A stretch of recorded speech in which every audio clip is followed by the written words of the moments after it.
Hey everybody, welcome to What Drives Us episode, it's 175? Yeah, 175. I can't believe we've been here for 175 episodes, but I won't say that again next week, I promise.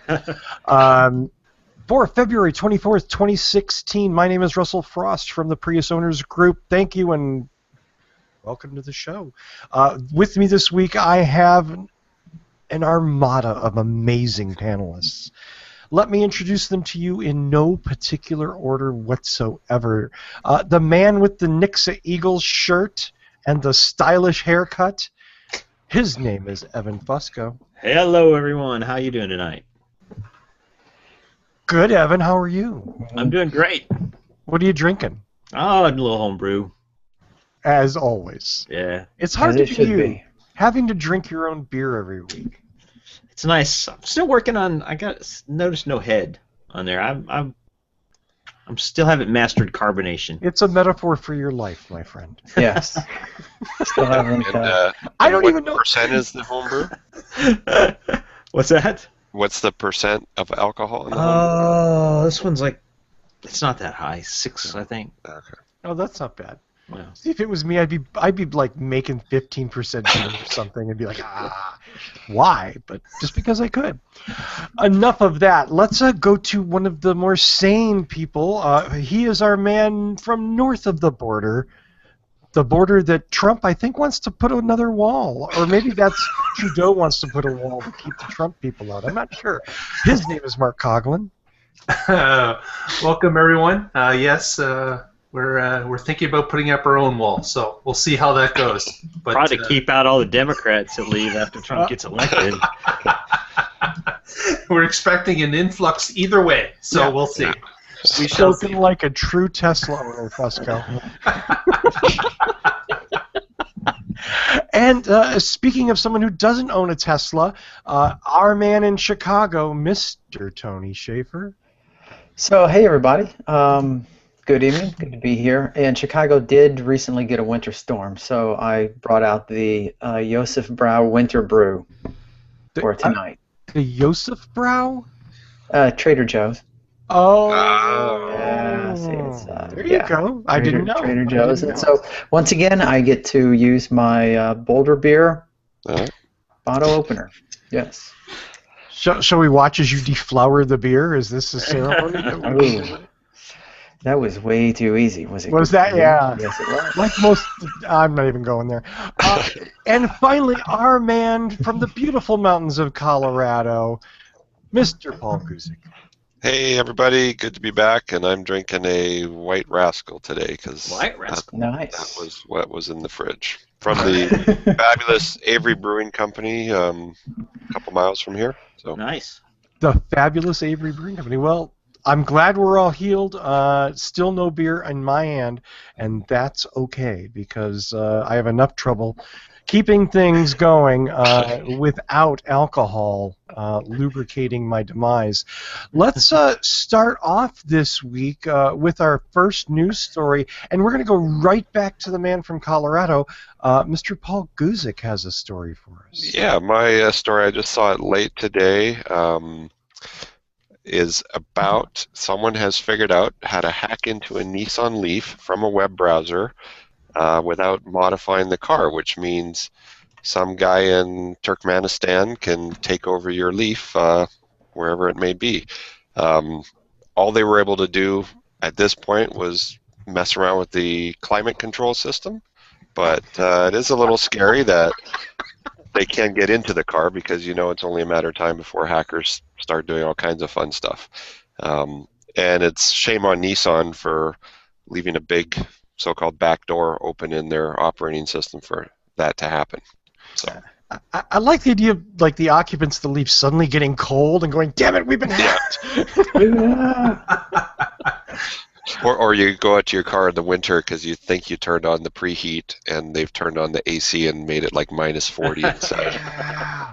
Does that work? Is that like putting like dry ice in your freezer?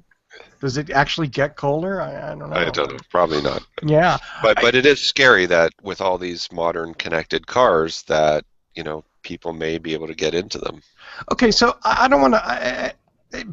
This really intrigues me because I didn't realize. I mean, every Leaf has an IP address. Not really. Well, they're connected to the Leaf network, whatever they call it, Smart Wings or something, so that from your smartphone while you're in the house, you can turn on the heater or turn on the AC, check your state of charge, things like that. Okay, so and that's it is what they connected exploited. to the mothership, and there's a hole in that system that basically allows them to get in and control it. Now, Tesla's a connected car. To my knowledge, no one's hacked into Tesla yet. They probably have some there kind was a guy who tried. I remember Yeah. that story. Yeah. There was a guy who had plugged into the internet port inside a Tesla. But the article I linked to talks about how all you really need is the VIN of the Nissan Leaf to hack into it. You don't need a password. You don't need a username. Oh, really? And Wow. as we all know, the VINs are publicly available through the front windshield. So Yeah. you walk by a car, write down the VIN, and then go home and hack into it. And turn on the AC. Well, that's For first now. step. For I now. mean, maybe they'll Right. figure out how to do something else. Unlock Or the the car fan on and high. turn it on. They To could be turn more- the fan on high. That'd be scary too. Yeah, and to be accurate, you need the VIN of the car. You need the name of the server that the Nissan Leaf network uses, and you need to be relatively good at API calls. Right, but So it's not like but it's not like you need a 96-bit password or anything. So. Right. Yeah. That's the Yeah, glaring it's hole. not.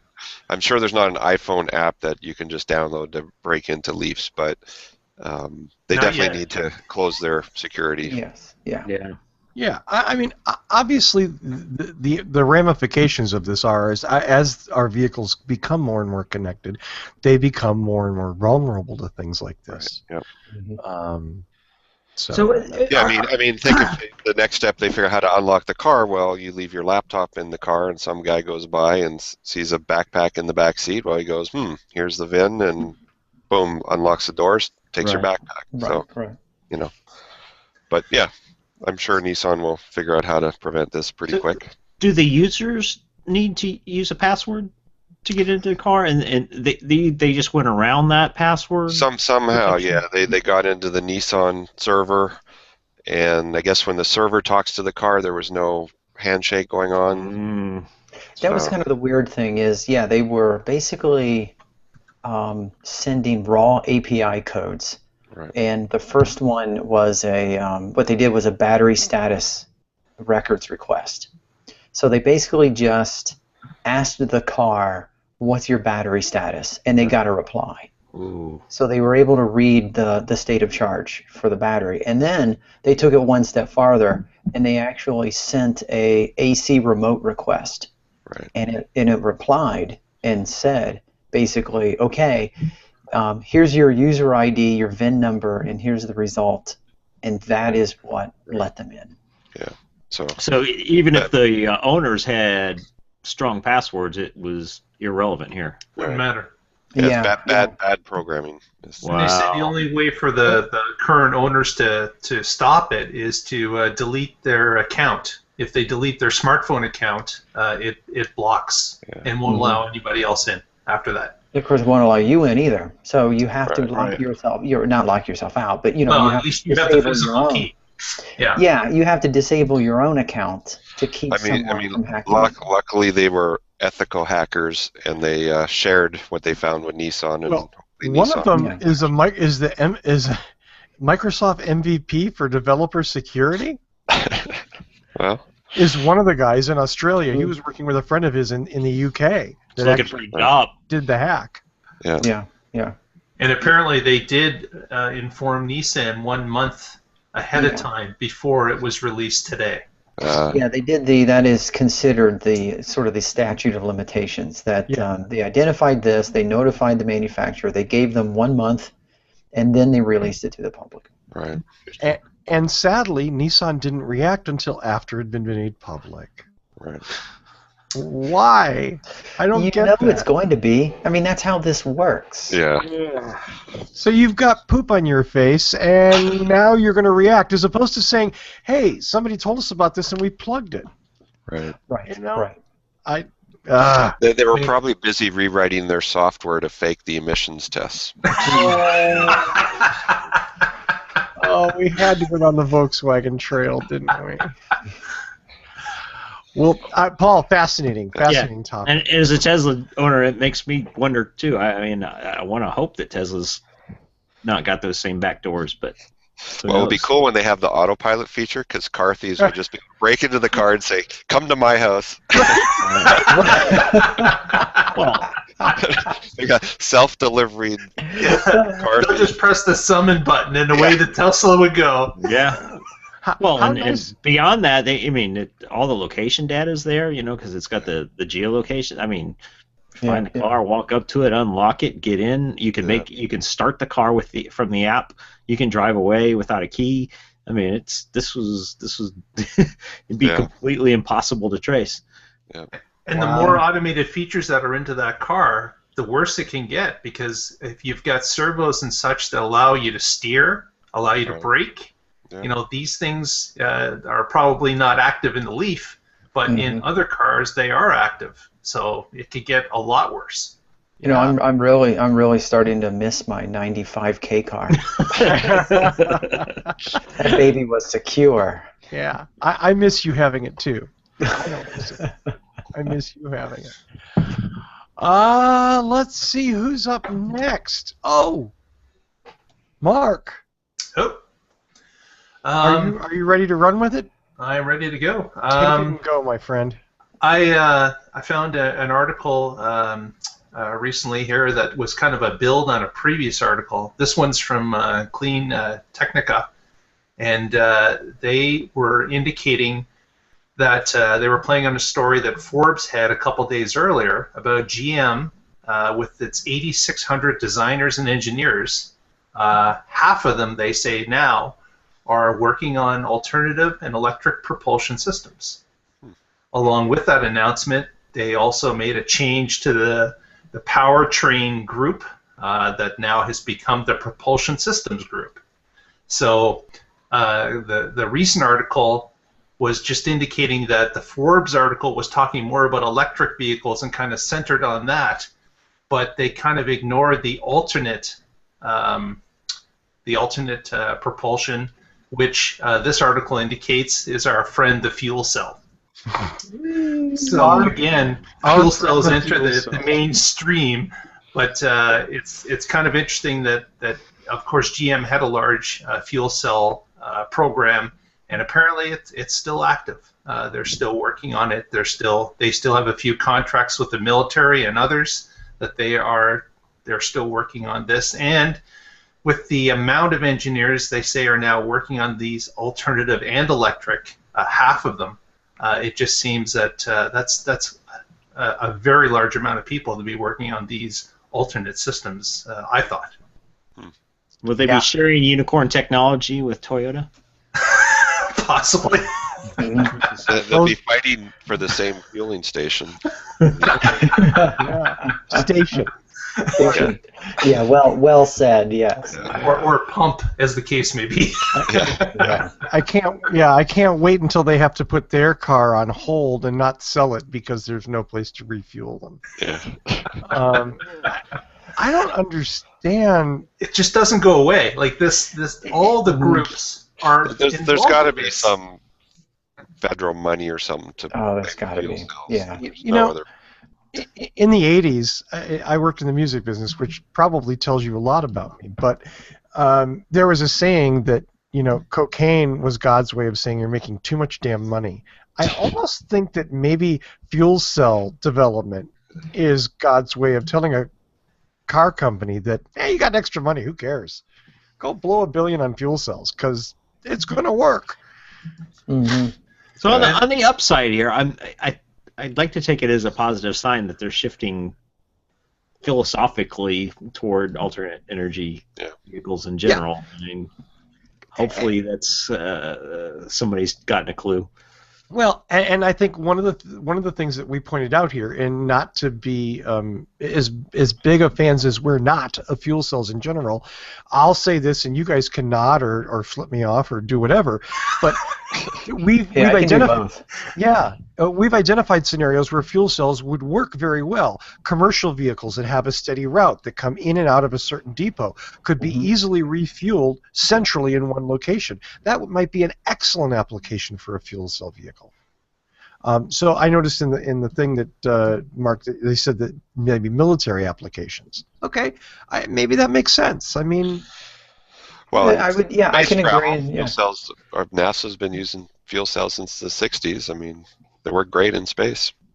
Yeah, where there are as many gas stations as there are hydrogen. There's as many hydrogen fueling stations in space as there are on Earth. Yeah. Yes. And there's more hydrogen in space. I think they just put out like a pillowcase or something. A big funnel. Yes. Yeah. They just, The hydrogen net is. I like that. And one further comment is that today Daimler Chrysler, one of their CEO indicated that he felt that electrification was a much better route than fuel cells. So there's someone that believes that they're on the right track. So we shall see if that idea grows with Chrysler. Absolutely. Yeah, Chelsea had posted that, and Correct. It was. It's good to see. I mean, it's a little late maybe for Chrysler. I don't know. I mean, we'll see. You know, it's not. Look, we'll see. I'm not gonna. I won't bash on Chrysler for that. If they're headed in the right direction, good for them. Aren't they bringing back the Cordova with the Corinthian leather? I hope so. And they're reanimating the corpse of Ricardo Montalban. Yes. Rich Corinthian leather. Speaking of rich Corinthian leather, Evan Fusco has, guess. Tesla news for us. Well, first, after praising GM for their shift towards alternative energy, I get to now bash GM. In the next move towards putting Tesla out of business, GM has, I guess they technically can't sponsor it, but they have certainly written. Just go with written. Written and encouraged certain legislators in Indiana to support what's now House Bill 1254, which will basically completely demolish the entire direct sales option for Tesla. It would go into effect, I believe, in 2017, and they would not be able to renew their current license that they have for direct marketing sales at that time. They would have to renew under a dealer structure, just like all other car dealers are currently choosing to use in the state of Indiana. The initial hearings were held last week, and I've got a link here. I don't know if I can share it somehow. If anybody wants to listen to really stupid people try to understand how the dealer model works. Don't we have enough of that? It's embarrassing. These are the people that make our laws, and one of the legislators actually came out and said, I don't really understand this stuff and how the dealer structure works. And it was clear from the statements of many of the others that they don't understand it either, but they just weren't stupid enough to admit it. They're not stupid enough to turn down a check. Right. And you know, they can't grasp the concept that, you know, by adding a middleman, you increase the cost of marketing the vehicle that is already a low margin sale, and essentially crush any opportunity for Tesla to prosper in that marketplace. And again, there's lots of money flowing into this from GM to sponsor it. And it makes no sense, because the consumer, if they don't agree with that, they can go buy a Ford from the traditional channels. Yeah, absolutely. So the next hearing is actually tomorrow morning, and GM will be testifying to try to sell their case. And there's quite a uprising in the Tesla community, as you can imagine. And Tesla and other electric vehicle owners who really would be opposed to a measure like this are encouraged to show up if you live in Indiana and in driving distance of Indianapolis. You can be at the Capitol building by about 8 a.m. Tomorrow they're going to try to file into the hearing room by about 8:30 just to make a strong showing. There's several people that are already listed for making comments, but they really just need a strong show of support, people to park their electric vehicles and their Teslas out front so that the people in charge can see that behind state legislator cars so they can't Yes.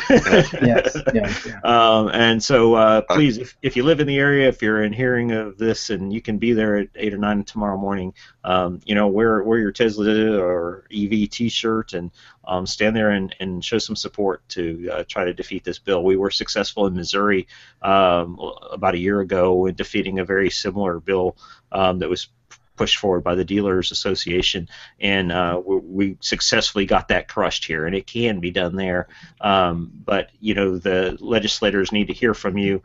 Their names are listed. Tesla actually sent out an email to Indiana Tesla owners with phone numbers for their legislators, encouraging them to call and say that they don't support this bill.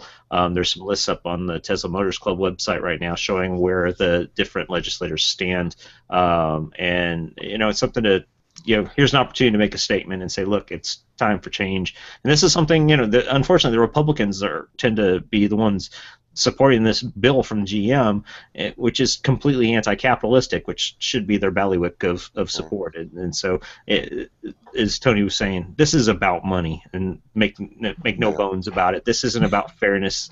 This is about money going into the pockets. It's not about creating laws that even, like Evan said, pro-business, because it's not just Tesla. It's every new car manufacturer that could be coming out. And it's not about making laws to empower people or businesses. It's about passing laws to provide limitations for competition. That's exactly what it is. They're squashing any degree of competition. They should be embarrassed, and sadly they're not. Well, reasonable people can argue that maybe that the only thing close to a legitimate criticism that the dealers have of Tesla is that the dealers have established locations and maintain equipment and whatnot that Tesla doesn't. But I guess if that were the issue, then compelling Tesla to do that would be the point, not preventing them from selling their... So one of the big arguments that they put forth is that these dealers provide service to the customers, that they're always there, they can get their vehicles repaired, they're there to support the customers when they have breakdowns, and Tesla doesn't provide that sort of network. And then they also, that's the one argument, and then the other argument is that they say it creates an unlevel playing field, that the dealers are, quote, required to, or that the manufacturers are required to use the dealers, but that's actually not true either. It's a system they chose to use, and anywhere that there isn't a dealer network set up, the manufacturers can use direct-to-customer sales in the state of Indiana. It's just that they've developed this huge dealer network, and now they're stuck with it. So, they dug their grave, and they're laying in it, and now they're unhappy about it, and they want everybody else to lay in the same freaking grave. Right. Well, both Tesla owners in Indiana will be there tomorrow, I'm sure. Oh, did I say something bad about Indiana? I'm sorry, Tony. No, that's all right. I'm sorry. So I've got another link here. I don't know if we can share it maybe on the website later. That yes, we will. A spreadsheet that shows exactly all the legislators in Indiana, where they stand on this bill, if it's known, based on the phone calls that Tesla owners and others have made. Stating their positions and asking those legislators how they intend to stand on it. Wow. Yeah. We will. But, here's something everybody in the country can do, even if you don't live in Indiana, is call these guys in Indiana and say you'll never buy an RV that's built in Indiana, because that's a huge industry for them. Really? Yeah. Like three-quarters of the RVs in the country are made in Indiana. So. I like that idea. I do too. Tony, is this a Google Doc that you had nothing to do with? I'm shocked. They do exist. I thought you had something to do with every Google Doc. Well, yeah. I normally do all of it myself, but in this case, I went through a dealer network to provide a service. I question the quality of this document if you weren't involved in it. Uh-huh. Well, auto parts company Bosch is coming out with a new gas pedal, and if you know what this word means, it has haptic feedback. Mm-hmm. Okay, so for those of you who don't know what haptic feedback is normally There's a vibrator. it's a, Nice. don't just say it's a vibrator. That's No. That's not Can't do that. people are thinking of Hitachi magic wands. They're not thinking about gas pedals. Well, if you have a foot fetish, then it would work. Oh, that could be their whole marketing. When when you touch your smartphone screen, nothing happens. It's not like touching a key where you feel it or it clicks. Haptic feedback makes the screen makes a little snapping feel that you feel in your finger. So as well as seeing visually the impact of your touch, you feel it. The idea is that the haptic feedback would be able to send signals to a driver to give them information, whether it was maybe going too fast or going too slow or fuel economy. Obviously, they could program the feedback for any number of things. I do have to say I think it's somewhat ironic historically that that they're working on this in an Audi A3. Because Audi has a long and rather sordid history with gas pedals in the United States. If you cast your mind back to the 80s, Audi nearly went out of business because it marketed a very popular European sedan to a group of people that had never owned a popular European sedan before, and those people drove them through the backs of garages, into walls, into shopping centers, into posts, not really getting the feel of the smaller pedal configuration. So I guess my point here is haptic feedback sounds really cool, and for me, I might be able to get a lot of information from it. However, there's a large group of auto buyers out there who are only going to be confused when their gas pedal starts thumping. Oh my God! So my thing about this is that it's a pedal that uses feedback to tell drivers when to shift in order to keep the engine operating economically. Why don't they just invent an automatic transmission? Oh, that's just put crazy. a light on the dash. A light, a ding, or a tachometer. God forbid. Yeah. Or a little tone. Beep. Yeah, right. Time to shift, Tony.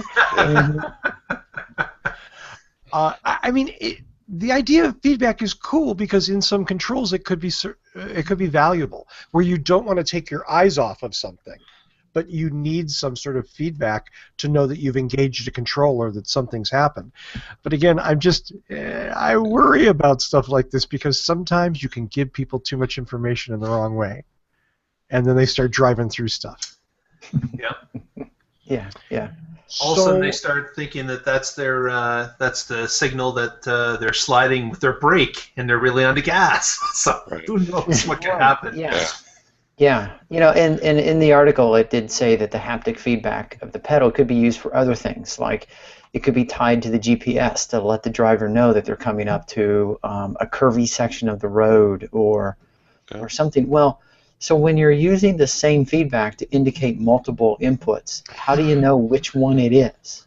Yeah. Morse code. Or like maybe McDonald's could buy it and it could signal a McDonald's nearby. Right. I'm just saying. I mean, right. Don't think someone at McDonald's hasn't already thought of that. Advertising opportunities. Isn't it like Mercedes or someone has like haptic feedback in the seat that if you try to change lanes and there's a car there, it will vibrate? No. It is actually. I did see this in a concept that if you tried to change lanes and there was a car over there, the dash.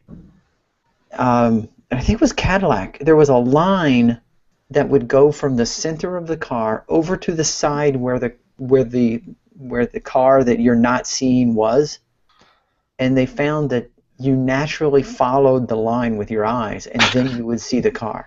No. Yeah, it was something crazy. There was another car that had like butt feedback when you. Yeah, I think Cadillac has that as well. the Suburban has the butt feedback for if you cross over the center line or the side line marker. It vibrates on the side that you're crossing. It vibrates your butt. Yeah, on the unilaterally. Yeah. The appropriate cheek is vibrating. So essentially, they're haptic rumble strips. Is what it is. Exactly on your butt. On your butt, yeah. And did it make you pay attention, Evan? It really did. Well, especially since I didn't really know what it was the first time. And I was like a mouse in the seat? Like, what? No, that would be a gerbil. Yeah, not a mouse, sir. You've got your rodent smoke. Wow. It made him cross and back and cross and back. The mouse is used for the GPS. The hamster's for the line. Haptic butt feedback. I think I've just titled this episode. I need to write that down. I have to write that down right now. Haptic butt feedback. And while I write this down, Tony, I think you have the next story. I do, and yeah, I found this really interesting, and I chalk this up to, you know you're doing good when you're scaring the right people. And by which I mean, I found an article that was on Bloomberg about, it was actually, I then found out that there's a video that goes with it. It's the first in their series that they call Sooner Than You Think. And the very first one says, another oil crash is coming, and there may be no recovery. Now, what it is the first thing it does, it harkens back to 2014, talks about when the oil price the bottom fell out. And that happened because there was a glut of unwanted oil that was just thrown onto the market. And in this case, there was too much supply, not enough demand, to the tune of 2 million barrels a day. And all that supply, not enough demand, caused the cost of a barrel of gasoline or of oil to just bottom out. So what they're saying is Tesla, Chevy are going to start selling these cars with 200-mile ranges, priced at $330,000. EVs. Ford is investing billions. Volkswagen is investing. Nissan, BMW, even Apple and Google are they're rumored to be looking at electric vehicles. So this is where something called the S-curve comes in, and the S-curve is a historically accurate statistical model that talks about the adoption of new technology. And in the video, they talk about even things like refrigerators and color TVs. People don't really trust them at first, or they're too expensive. So adoption comes in really slow, but as the price comes down and as people start seeing the value, it's this really strong, I would say, 75 degree curve straight up, and adoption goes through the roof. And the same held true for things like cell phones and home computers. Mm-hmm. So what the prediction is that instead of the too much supply, not enough demand, they're predicting that by the year 2023, we'll have not enough demand, and the supply won't be able to throttle back. We'll be offsetting the same 2 million barrels through lack of demand that the 2014 crash caused with too much supply. So where it comes back to how you know you're pissing off the right people is the fact that the Koch brothers are soon to be launching this huge lobbying effort to try and kill electric vehicles. $10 million worth of anti-EV lobbying. I just want to add, before we dive too deep into the Koch thing, and because this is a personal deal with mine, you saw it in the article that I wrote about the future of the Prius, and I've talked about it on the show. There's an interesting shift in the market taking place right now, and the OPEC countries, almost primarily and exclusively Saudi Arabia, is dumping a ton of oil on the market to keep this price ridiculous. depressed artificially, ridiculously low, in their hopes of shutting down alternative energy and shutting down gas, further development of gas, which is another source of energy and, cramps their style. If they can sell oil long enough, cheap enough, they can put these other people out of business. And the problem with this is it's not the curve in developing oil wells or and maintaining loans to keep the infrastructure for oil pumping isn't short. It's a couple of years long, and what they can, if they start making these other energy companies, these competing energy companies, default on their loans, we're going to see a financial meltdown. We'll see the competitors of the Saudis just basically evaporate along with that, and it's certainly not going to be a pretty picture. So, back to the Koch boys. Yes. $10 million. A year. Yeah, a year. And these are the guys that have basically put together, a $900 million package to elect conservatives this year for the election. The Kochs understand, because of they have vast energy holdings, that it's in their best interest to keep fossil fuels and to keep vehicles and power stations that use fossil fuels. EVs don't do anything for them. Yeah, they are so deeply rooted that they have to play that game. Well, I take that back. Anyone smart knows they don't have to play that game. You could adapt. It's was it Deming that said adaptation is not necessary, survival is optional. Right. Well, and just to give you a little context, if you're not familiar with the Koch brothers, trust me, they exist. It's KOCH. Look them up. But $10 million, you think, wow, that's a lot of money for lobbyists. Koch Enterprises, Koch Industries, makes about $115 billion a year. $10 million is nothing to these guys. It can have a huge impact politically, but it's nothing to these boys. Yeah. So income from the oil industry, it's a rounding error. Yeah. Exactly. The thing obviously that worries me is, boy, I hate to say it like this, but I'm going to. I mean, generally speaking, consumers don't have real long memories. And, oil's cheap. We're going to run out and buy a Suburban. Yeah. Yay! It happens every damn time. Yeah. I swear, just last week I saw like 3 Hummers. I haven't seen a Hummer in 2 years. I swear people are like putting them back in production or something. Yeah. People are dusting them off. Since gas has dropped, you see them all over the place here. Yeah. They used to just be mothballed in garages because they were too expensive to drive. Now at $1.50 a gallon, it's like, woohoo! We're driving the Hummer again everywhere. And we're looking at the progress where we're reaching critical mass with some of our EV infrastructure and EV auto sales. We're seeing more and more manufacturers head in this direction, and it's a critical time for us to not be distracted and make wrong decisions. That's my opinion, and obviously reasonable people can differ, but... No, you're right. The public has a short memory, and you can tell that by the record sales that are happening at the automakers. The biggest sales are the trucks, and now trucks are even larger. You typically don't get a 2-door truck anymore. They're all 4-door crew cabs. Yep. So those burn even more fuel. So you're right. As soon as the price goes down for a couple of months, people for some reason believe that that's the way it should be and will be for a long time. And we. This is probably the longest blip that we've seen at low prices, but we know that at some point it's going to turn. Yeah, but they, whoever they are, but the alleged experts are predicting that this less than $2 a gallon is going to last at least through 2016. Yes. Yeah. But you're making payments on that truck for 5 years. Right. Yeah.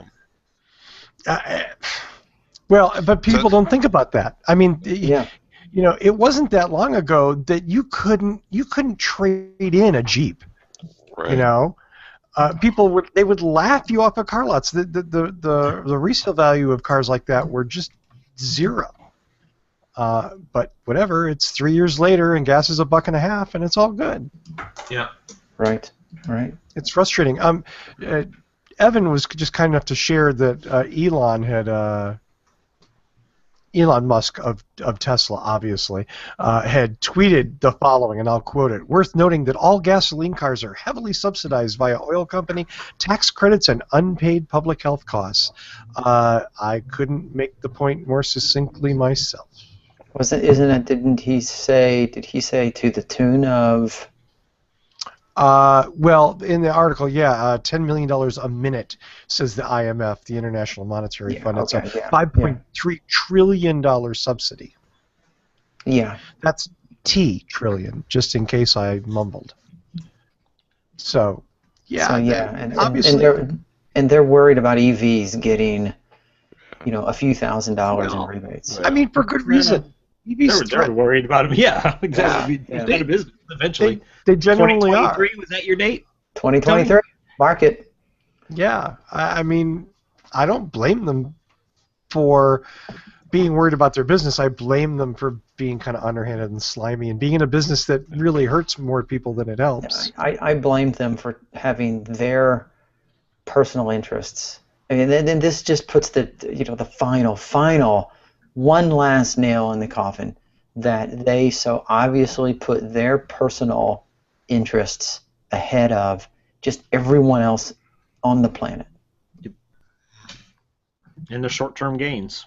Yeah, we have to look past that. And hey, and very soon, Miami will be a living aquarium where you'll be able to just go to the first floor of any condominium complex there and see fish swimming by. Yay! Another benefit of fossil fuels. Enjoy it, Miami. But that's why they're all building high rises, so you'll just have to live above the 10th floor. It'll be like Venice. Yeah. Mm-hmm. Yeah, I'm gonna boat over to see you. I mean, this kind of depresses me. So. I know. I was just thinking, what a depressing topic, but it bears talking about because these guys suck. Yeah. Anybody have anything else? No? Evan, come on, you look like you're holding something back. If we weren't all on the same page, I'd try to come up with something, but I think we all understand what this is. It's back to the House Bill 1254. It's dirty, ugly politics, and it's all about the money. Yeah. Mm-hmm. Absolutely. Well, on a lighter note, and just because I love to rant, as all of my friends here well know, and as anybody who's read the What Drives Us Facebook page at facebook.com/whatdrivesus knows, every once in a while Patrick Connor is successful in trolling me and getting me to come in there and start rambling on. I came across this news article on NBC News, and NBC News, they've actually been in the news business for a long time. They actually spend a lot of money developing the news, like reporters and stuff. You mean they manufacture the news? Yeah. Well, no. I wasn't meaning to imply that. I just mean to imply they're a big company whose NBC News' primary mission is to publish news. Whereas for me, this is something I do on Wednesday nights with my friends. You know what I mean? I don't have a staff. Anyway, here's the headline, and I want you to sing in the back of your head like one of the Sesame Street song, like one of these things is not like the others, while I recite this headline. And I quote, Tesla, Faraday, Elio, startup automakers aim to carve out a niche. Now, three of those companies, only one of them has actually ever produced something. Three of them have a website, and one is right. Well, they do. Yeah, they do. All three have websites and press releases. I just thought, that's really, I'm sure the people at Faraday and Elio were high-fiving their PR people people, and their social Uh-huh. media guys are all doing dances, and We're girls. on the internet. We're on the internet. Heard the same phrase as Tesla. So, somebody showed this to Elon, and he just like shook his head and left the room. I was like, "Are you kidding me?" It's not often that I sort of feel with Elon, and I'm kind of feeling it on this one. Elon read this headline and said, "I landed a fucking rocket. I landed a fucking rocket On a moving barge." on a bar." Well, I guess that one didn't, but the one on the land did. Yeah. Still amazing. So anyway, hey, cheers to NBC, you news gathering headline writing experts. And no, I'm not going to read anything about Faraday because they're a joke. And Elio's cool, but I'm not a big trike fan, and I think their car's really ugly. And it's not a car; it's some three-wheel motorcycle. Yeah. Ugly and impractical. That's what it comes down to. And so moving on to something a little more interesting, and this goes back to our very first article that Paul Guzik talked about. Volvo says that they plan to start selling cars without keys at all, beginning in 2017, completely using smartphones as replacements. Yeah, that's interesting. I don't think it's a bad idea because pretty much everybody always has their phone on them. You definitely know if you forgot it. I wonder what the percentage of smart key penetration is in the market. I suspect it's pretty small. Well, wait a minute. What are you calling smart key? Are you talking the fobs? You mean push button start cars? That's a good question. I guess we have to define smart key, don't we? Because it could be a push button fob. It could be a key or a fob with a button, or it could be a vehicle that senses a key, right? Yeah. Where is it? Almost everybody has push button start, like the 2004 Prius had. Yeah. It does. Even in this article, it even says even the cheapest subcompacts these days often come with fobs instead of metal keys. Right. Often, but not always. I don't. No, not always. Let's put it this way. Yeah, we also did an article about manual transmission. Well, don't get me wrong. I love this idea. One less key in my pocket, yay. I hate keys. Keys are stupid. I protect my phone with my life. I just assume my phone opened my front door in my car. Yeah. Now, of course, that opens it up to a host of other electronic issues, but these are issues we're going to be wrestling with anyway, and frankly, it's not like no one ever Slim Jimmed a mechanical key car. You know what I mean? Like, a mechanical key car isn't the most secure thing on the planet. Right. So we can't pretend that, like, oh, everything's going crazy because of the smartphones, I just thought it was interesting, and maybe it's obvious to us, but I think it's kind of bold in the marketplace to say that no mas on the keys in a year. Well, there is one thing to take into consideration, which is if I should happen to drop the keys to my car and it has my fob, somebody could pick up my keys, look at my fob, and say, somewhere out in that parking lot is a Toyota, and this fob will unlock it. But if it's marked to my phone, and someone picks up my phone, one, they don't know if it's linked to a car, and two, they wouldn't know what car it's linked to. Make, model, whatever. And it might have another password. Yeah, and hopefully it got Touch ID or a password, so they're not going to get into your phone anyway. Right. So they said they're going to launch a pilot program. I would be interested to see follow-ups. How would that work? Like how would it work that you get sold a car and their question to you after you buy it is, do you have a smartphone?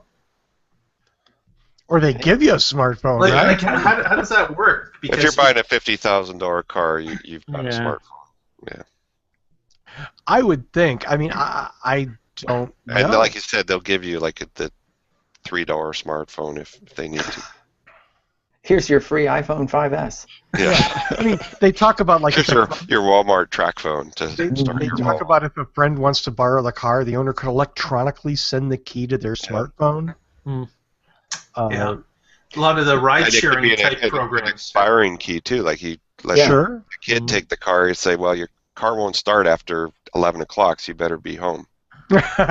That's pretty good. Yeah. Oh, you And, could. yeah. I mean, you could geofence it the whole thing. Yeah, I was thinking about the sure. key would have to expire, especially if you're sharing it with a friend or using it for rideshare. Yeah. I'm saying this to directly to the father of 2 driving age young men. Yeah, no, I like it. You know, I'm thinking of other. I haven't said anything because I'm still trying to think about this and how I would implement. And there's really things I like and things I'm wondering how exactly they're going to get it to work. But the possibilities are amazing. I mean, if the key could be programmed individually, so everybody in my house has the key to my Tesla Model S, but when my kids get in it, it's power limited and range limited, similar to the valet mode that's already Right. on the car. Yeah. So that they can only take it. And like I said, geofencing area, they get outside of that, it shuts down. They exceed a certain speed. I get texted an alert from their phone that they're in it. If there's an accident, I get alerted to it. It disables the Bluetooth and touchscreen capabilities while they're driving it. Things like that really offer some really interesting. Of course, the service department will still charge $300 for each phone they add to the car. Yeah, Because they're going to lose the revenue from all the fobs they're selling. Mhm. Yeah. Thank you, Car Dealers of America. Yeah. Now, and what Evan just explained was one thing I wanted to bring up, which is that I'm borrowing a Toyota Avalon hybrid this week and next week, and you'll be seeing a review coming up at some point. Yeah. So when did you become 75 years old? Dude. That car is awesome. Grandpa car. No. Yeah, it is a grandpa car. It really is. No. Okay. Oh, Russell, you're close to grandpa age. Right, yeah, Russell. One for each of you boys. Okay, ageism aside, the Avalon has the driver's seat memory, everything. And as I was reading the manual, and yes, I'm one of the 3% that actually reads a manual, I learned that you can actually program the pre-seats to the fob. Right. So if he has a fob, she has a fob, and he puts the seat back at a certain height and she puts the seat forward at a different height, whichever fob unlocks the driver's door, that's the memory spot that the seat is going to go to. Does it start moving as soon as you walk up to the car? No, actually, in the Avalon, the seat starts back, and when you click the seat belt, then the seat actually assumes the position. It's really nice. Oh my God, it's a great car. Does it have vibrating butt cheeks? You have vibrating butt cheeks, not the car. It doesn't, but I do. Yeah. But then, Evan then took it one step farther, which I completely agree with this Bluetooth thing, passing around, and even having the family, being able to put the multiple systems of the car to react based on which key, and parent mode. That could be a really, really cool thing. Of course, all this stuff is just for the next 10 years, because then the cars are going to drive themselves. So, Right. Here's the other thing: is how long are you even going to be able to pilot your own car? Yeah. How long before it's get into the car share car and tell it where to go, and you go there at 37.5 miles an hour? Welcome to the future, American drivers. I want to bring up one last final news story real quick, just because this is one that I've been following personally for a while. This started Chicago a few years ago, put out for bid a red light camera concession to a private contractor. So they hired a private company to put up the cameras and to run the program, basically. Because privatization always works. Yeah. So, it's drawn quite a bit of criticism because it's been an exceptionally lucrative business for the city of Chicago. I think the Koch brothers own that. Yeah, it wouldn't surprise me. But interestingly enough, just this week, a circuit court judge has issued a ruling to keep alive a class action lawsuit because As it turns out, the private contractor running the program didn't even follow Chicago Municipal Code, and basically didn't follow due process. So literally hundreds of millions of dollars in speeding tickets are now up in the air. Yeah, red light tickets. And part of it is even the city of Chicago failed to follow their own municipal laws. So the city of Chicago is That's required. nothing new for the city of Chicago. No, absolutely. Yeah. But for private industry to do that. Yeah. But yeah, I mean, Russell, to say, he's been following this for a while. I've been hearing about this on the news nightly, and every morning, and every afternoon, and it's all over the internet.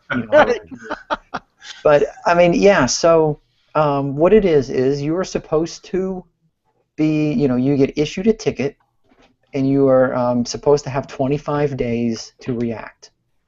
But they were giving people 21 days. And then holding them either in contempt or charging them more money because they're late. Right. Wow. And before their ticket gets escalated, they are supposed to receive a second notice that says, "You received this ticket. Here's your second notice. If you don't respond, you will be punishable, and this will get escalated."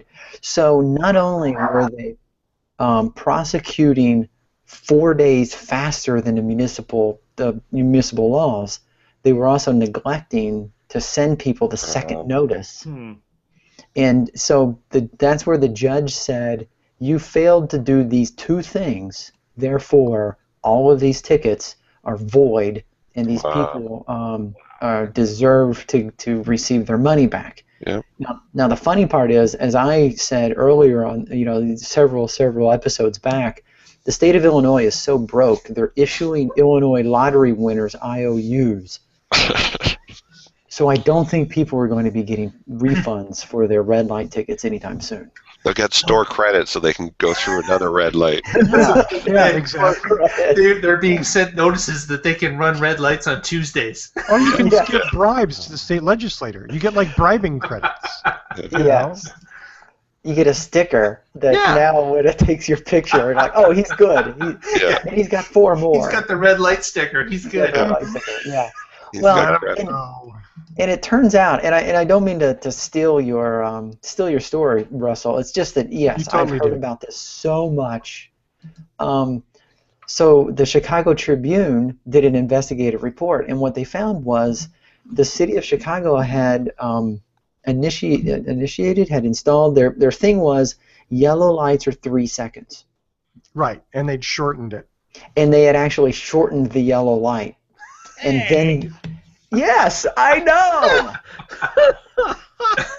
Yeah, the whole thing's like the worst scam possible. Oh my god! And the one guy who was responsible for issuing the no bid contract to the red light camera people was receiving something. It's all alleged, but receiving $2,000 per red light. Right. He had ended up being bribed well over $2 million for the installation of all these things. And the whole thing has just turned into this fiasco. Oh my gosh. So Chicago. Yeah. So Chicago. And it's easy to say, but privatize is a super popular concept all over the country. Yeah. And not that a city couldn't screw this up, not that a civic government couldn't, absolutely they could. But at this level, at this like deeply screwed up, it takes a private enterprise to do it. And it's so recurring. Chicago privatized their parking, and that was oh my god, it's still a fiasco. It's horrible. Yeah. And Okay, enough beating on Chicago, because I like Chicago. It's a good city. Chicago is a great city. I just wish it'd get their shit together. It says everyone in every city in the country. Right. Okay? Yeah. Said me in Lancaster, Pennsylvania. Hey, awesome tonight. Guys, we covered like huge ground. Yeah, we did. Yeah. I mean, like, viewers' heads are spinning right now, just going, oh, what are we talking about now? But I'm impressed. So let's do the shout-outs. Let's start with Mark. Well... And my dog. Yeah. Apparently my dog has some more shout-outs. He was shouting out earlier. Yeah, she's very loud. Well, just say hello to the Waterloo Regional Voltec Group, and we're bracing for the storm that's coming in tonight. So on its way from Chicago, once again, thanks very much, Chicago. It'll be there in under 3 seconds. Hey, by the way, I have an issue with you, Waterloo Regional WR Voltec at WR Voltec. I tweeted to you and you didn't even dueling volts at the charger at the local hospital. Did you even see that? I retweeted it. Didn't you see that? Oh, did you? I didn't see that. I was expecting a retweet. You upset with me and I even did it. That's terrible. Oh, wow. Okay, so I'm the jerk. Whatever. That's news. Newsflash, episode 175. Russell says he's a jerk. Speaking of jerks, let's go to... Oh, no. No. That's how I knew where that was going. Not even going there. I'm just going to own this one myself. Speaking of nice guys with Nick's Eagles t-shirts, let's go to Evan Fusco. Hey, so I guess my shout-out tonight is going to be, if you've got friends, family, or happen to be in Indiana, call, write, email your legislator tonight. Get it going. If you can show up tomorrow at 8 a.m. at the Capitol Building, room 233, be there, show some support, and let's knock down this crappy law. There's right there on the screen. Right there on the screen. Hit pause, write it down in case you don't. There you go. And we'll post this on the Facebook page and at whatdrives.us. So there you go. Appreciate it. Make your voice heard, because Indiana could actually be a worse place than it is. There's no reason to be in a hurry to make it worse. Okay? Paul Guzik. I'd like to give a shout out to my friends in Boulder that run Green Eyed Motors. They have a very large selection of used hybrids and electric cars, and they just added this week a BMW i8. Wow. Pre-owned. It's only got 2,600 miles on it, and it is selling for $123,000. Ouch. But if you happen to be a Colorado resident, the state of Colorado will give you $6,000 off that price. So, ouch. Nice little benefit to drive a super cool plug-in $123,000 for a used car. Right. But it is a cool car. But and it's a BMW, so it doesn't have turn signals. One less thing to worry about. No haptic feedback. One less thing to go wrong. Yeah. I don't know if it has the haptic butt cheek feature. Wow, I didn't realize that car was that expensive. Well, new, I think they're like $150. Is it really? Yeah. For some reason, I thought that was like an $80,000 car. Excuse me. Wow. Little more respect for Bavarian Motor Works. Okay. But, and speaking of respect, BoulderHC.com? Yes, for hybrid and EV service and repair in Colorado, check out BoulderHC.com. Paul Guzik is the man, okay? The man. Go see him at BoulderHC.com. And speaking of the man, he may be from Chicago, which has a lot of problems, but he's a problem solver, Mr. Tony Schaefer. Well, hey, I want to remind everyone about Facebook.com/WhatDrivesUs. Go check out the Facebook page. Engage in the conversation. I want to say, I want to give a very special shout out. Believe it or not, very special shout out to the electrical vehicle enthusiasts of India. They actually shared my album that I posted from the Chicago Auto Show. Oh, wow. They really did. And as a result of that, I believe we've picked up 2 new people who like the Facebook page, Harish Krishnan and Ekarat who are both from India. And I really would like to wish both of you a happy Guru Ravidas Jayanti. Hope you enjoy your holiday. And, welcome aboard. Hope you enjoy the show. Did Tony just speak in another language? So Hidden depths, Schaefer. Hidden depths. I had no idea. Well, when Tony said that he wanted someone shared his album, I thought he put on an album. I did.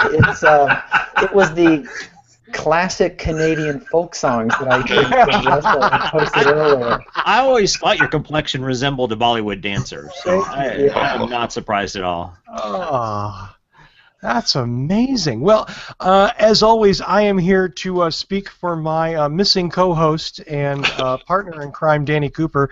If you own a Prius and you need accessories, or really you just have some money to blow, go to priuschat.com/shop.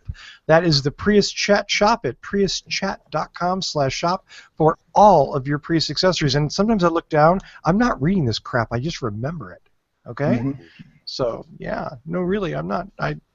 Well, trust me, the card doesn't. Yeah. Let's see. As always, thanks to Michael Mannering for his amazing theme music. Visit him at manthing.com. As always, you can visit us at whatdrives.us to stream or download the show. Visit us there. There's audio versions, video versions. You can also get them through your favorite podcatcher, whether it's Stitcher, iTunes, or some other creepy thing. Leave us a review. Tell us you love us because we need your validation. Honestly, we don't get any money for this, so the least you could do is say. And if you're listening and that meant nothing to you, watch the video. So that's about it. Before I get more confrontational with our viewers and listeners, I want to thank all of my esteemed panelists this week for an amazing job. Gentlemen, thank you. Give yourselves a hand. Thank you. Well done. Nicely done, gentlemen. Yes. And thank you, all of you, of course. We will look forward to seeing you again next week. Until then, download us and find out what drives us.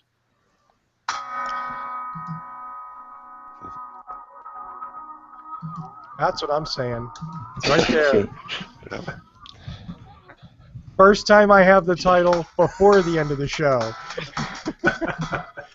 Thank you very much. We'll see you next week, kids.